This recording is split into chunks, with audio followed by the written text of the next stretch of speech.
G'day guys, welcome back to another video. In today's video, we'll be talking about this CVLIFE 1-6 scope.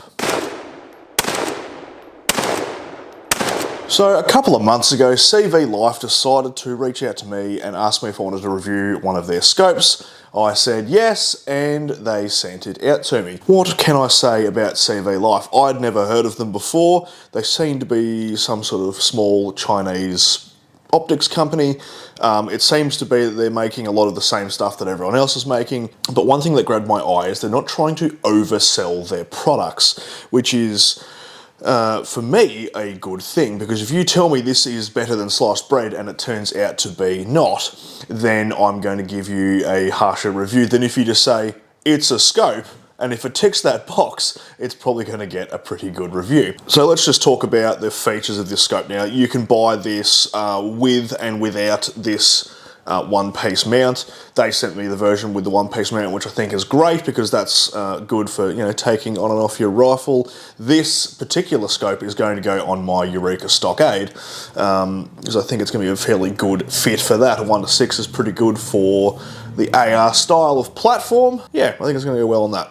So, some of the features. We have a 24mm objective lens. We have illumination. Now, it's not daylight bright, but they don't tell you it's daylight bright either. One thing I don't like is when optics companies tell you, yes, our LPVOs have a daylight bright red dot in the center, and it's not daylight bright. That shits me to tears. They don't say that. They say it's for low light hunting, and it works quite well for that application.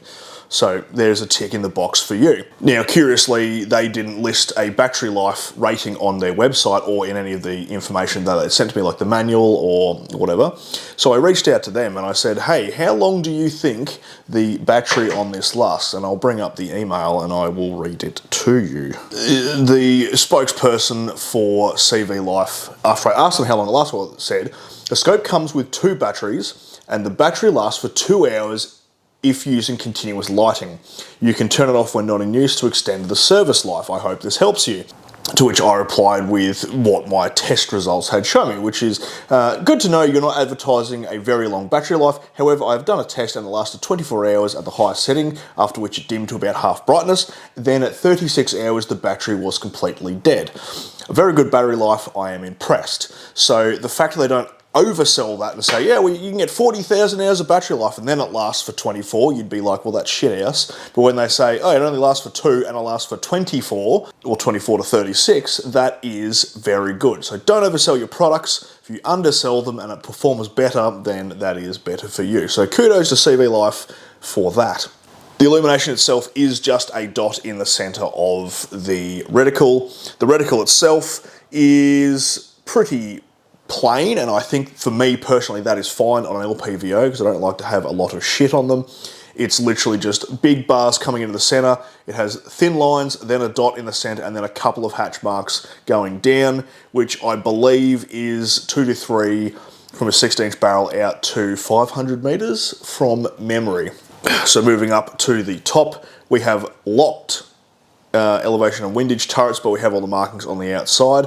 So you can pop it up and then turn it to dial and pop it back down. Now listen to this.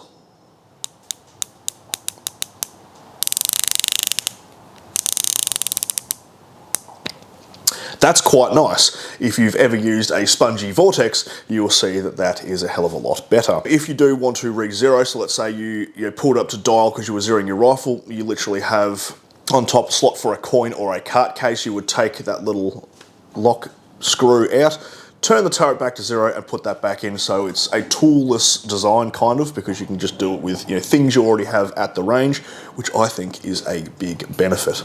The zoom ring is quite nice. It's stiff enough that it's not going to move itself from where you put it, but it's soft enough that you can just flick it around. Now, it does come with a throw lever.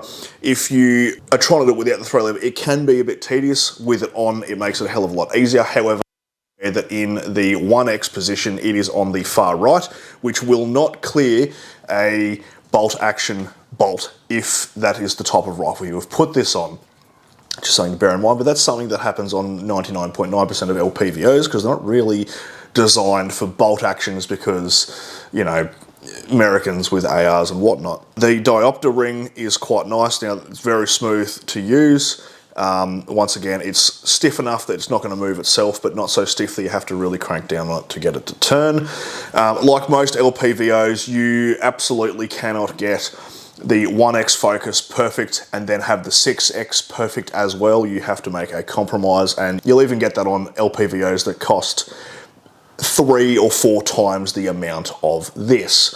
Now, I'm going to put this up on the screen, but I believe at this time this is retailing for like $200 to $300 with the mount included, so that's pretty cheap for an LPVO. Now, for the use case for it, I think this is going to serve me perfectly fine on my Eureka Stockade. I actually can't wait to get that on there and start blatting away with it, because having a 1-6 on that gun will be awesome. CVLIFE do have a few other things on their website that I wouldn't mind testing, being their red dot magnifier. So CVLIFE, I'm sure you're going to watch this review since you sent me the products anyway. If you really want, you can send me a red dot magnifier and I will review that as well. They've got some other stuff on there that might be of interest to you. They have, you know, like sling swivels and red dot mounts and all sorts of funky stuff. Some of the red dots and the scopes I've looked at on there do seem very gimmicky, like a lot of crap on them that's not really useful, but their baseline stuff, particularly this, I was actually really impressed with. There you go. It's pretty no frills. It does what it's intended to do, no more and no less. Is it worth the money? Absolutely, I think it is. Could you step up to something better? Yeah, you could. Could you get something comparative in the value department? Probably not. You would probably have to pay considerably more for something that was American or European made for the similar quality of what it is. So anyway, I hope you got something out of that. I will see you next video, and hooroo.